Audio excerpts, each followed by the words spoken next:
Well, the battle along the front lines in eastern Ukraine is intensifying as Russian forces step up artillery attacks in the region. Ukrainian officials say they are bracing for a major new offensive later this month, marking 1 year since the initial Russian invasion. In Moscow's latest show of force, a Russian missile destroyed an apartment building and damaged 7 more in the Donetsk region last night, killing at least 3 people and injuring 20. This comes as the U.S. is preparing a new military aid package in excess of $2 billion. Meanwhile, senior EU officials arrived in Kyiv today ahead of a major summit set for tomorrow. Ukraine is pushing for membership within the next 2 years. Joining us now is CBS News foreign correspondent Ramy Inocencio. Ramy, thank you so much for being with us. So what are we expecting to come out of tomorrow's EU summit?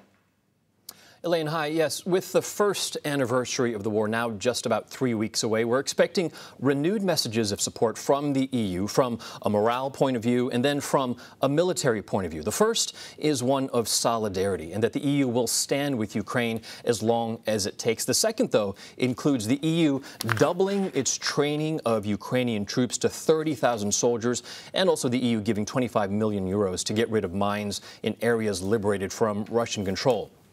But membership, that is the big one for Ukraine in the EU, is at the heart of hopes for this summit. Ukraine's government has said it hopes to join the EU in 2 years, as you mentioned. But, leaders in Brussels say that is just simply not realistic. They point out that it usually takes years and that other countries have been stuck in line before Ukraine. No shortcuts, one diplomat has said, and the country needs to implement several European recommendations before moving along. I don't know if there was ever a compelling case, though. Absolutely. Certainly Ukraine would be it. Ramy, how much evidence is there that Russia is planning a major new offensive later this month to coincide with the date marking 1 year since that initial Russian invasion of Ukraine? There's been a lot of scuttlebutt about that. Sure. A lot of talk, a lot of warnings, really. Right now, it's more this rising tide of warnings from both Ukraine and also from Russia that Vladimir Putin will embark on this new offensive we've really been talking about for the past few weeks, months, potentially on the 1 year anniversary. Now, Ukraine's president, Vladimir Zelensky, has been saying already that Russia's amassed troops in Russian-occupied regions of eastern Ukraine. Ukraine's defense minister has actually put a number to that Russia's assembled 500,000 troops for an assault. Now, that can't be independently verified, but if it is true, that's nearly twice as many that Putin said he was mobilizing last September. That's when we were reporting on the order of about 300,000 troops for a conscription there.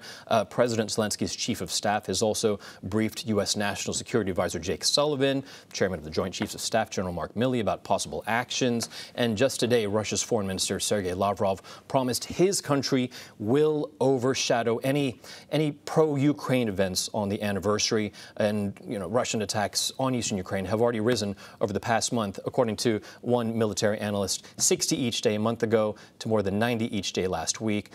President Zelensky says this is already the start of Russian aggression. Just an incredible toll so far. February 24th will mark 1 year since that Russian invasion. Ramy Inocencio. Ramy, thank you very much. You bet.